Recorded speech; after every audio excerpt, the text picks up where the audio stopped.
ఈరోజు మనం Python full stack developer అవ్వడం ఎలా?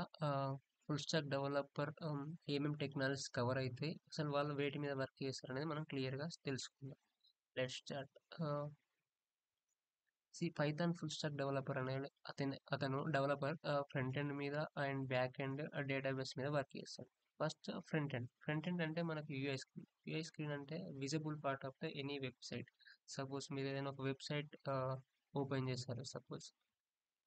Amazon, Flipkart. మనకు ఓపెన్ చేయగానే ఆ ప్రొడక్ట్స్ గానీ, అక్కడ అమెజాన్ లోగో కానీ ఇవన్నీ కనబడతాయి కదా! అవి ఫ్రంట్ ఎండ్ వర్కొస్తాయి.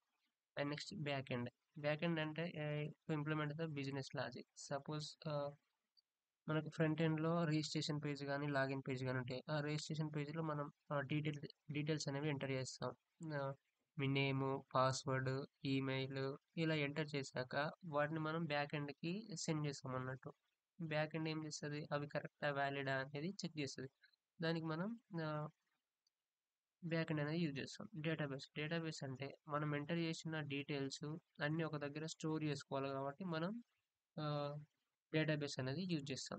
ఫస్ట్ ఫ్రంట్ ఎండ్‌లో ఏమేం టెక్నాలజీస్ నేర్చుకుంటాం. ఫ్రంట్ ఎండ్‌లో మనకు main HTML, CSS, JavaScript, react JS. First HTML అంటే ఏంటిదంటే తెలుసుకుందాం. హెచ్‌టీఎంఎల్ అంటే ఒక హైపర్ టెక్స్ట్ మార్కప్ లాంగ్వేజ్. ఇది ఎందుకు యూజ్ చేసామంటే it is used to create a web page. ఆహ్, అమెజాన్ ఎగ్జాంపుల్ తీసుకోండి. అమెజాన్ ఓపెన్ చేయగానే మనకు కనపడుతుంది కదా! ఆ స్క్రీన్. అదంతా మనం అనేది హెచ్‌టీఎంఎల్‌తోని చేస్తాం. ఇది ఒక బ్యాక్ బోన్ లెక్క చెప్పుకోవచ్చు. ఒక web page or websites. CSS అంటే it is used to add the styles to the web page. మనం హెచ్‌టీఎంఎల్‌తో క్రియేట్ చేసిన వెబ్ పేజ్‌ని ఆహ్, స్టైల్‌గా చూపించడానికి అంటే కలర్స్ గానీ, యానిమేషన్స్ గానీ వాటి కోసం మనం సిఎస్ఎస్ అనేది యూజ్ చేస్తాం. And next JavaScript. జావాస్క్రిప్ట్ అనేది it will make the web page dynamic. అంటే ఇప్పుడు మీకు ఇలా ఒక ఎగ్జాంపుల్ తీసుకొని చెప్తాను. మీరు ఒక ఐటెమ్‌ని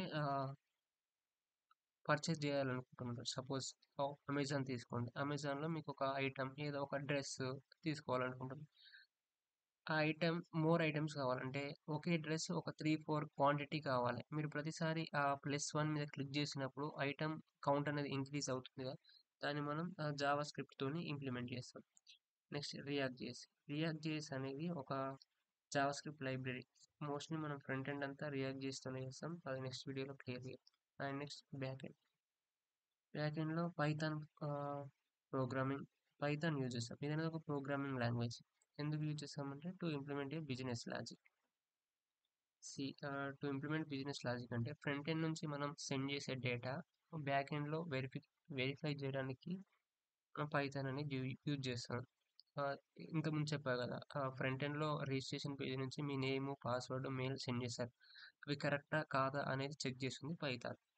అండ్ నెక్స్ట్ జాంగో. జాంగో అనేది ఒక ఫ్రేమ్‌వర్క్. ఫ్రేమ్‌వర్క్ అంటే ఏంటి? ఆహ్, ఫోల్డర్ స్ట్రక్చర్ మొత్తం ఇది ఇస్తుంది. ఎందుకంటే మనం ఒక వెబ్‌సైట్ గాని ఏదైనా ఒక వెబ్ పేజీ ఫాస్ట్‌గా చేయడానికి టు మేక్ అప్లికేషన్స్ ఫాస్ట్ అంటే ఏదైనా ఒక వెబ్‌సైట్‌ని మనం తొందరగా ఫాస్ట్‌గా క్రియేట్ చేయడానికి మనకు Django use. RESTful API. RESTful API అంటే front end plus back end communication. Front end నుంచి మీరు సెండ్ చేసే డేటా బ్యాక్ ఎండ్‌తో వెరిఫికేషన్ అవుతుందిగా. ఈ రెండిటి కమ్యూనికేషన్ కోసం మనం రెస్ట్‌ఫుల్ ఏపీఐస్ యూజ్ చేస్తాం. And next database. డేటాబేస్ అంటే టు స్టోర్ ద డేటా.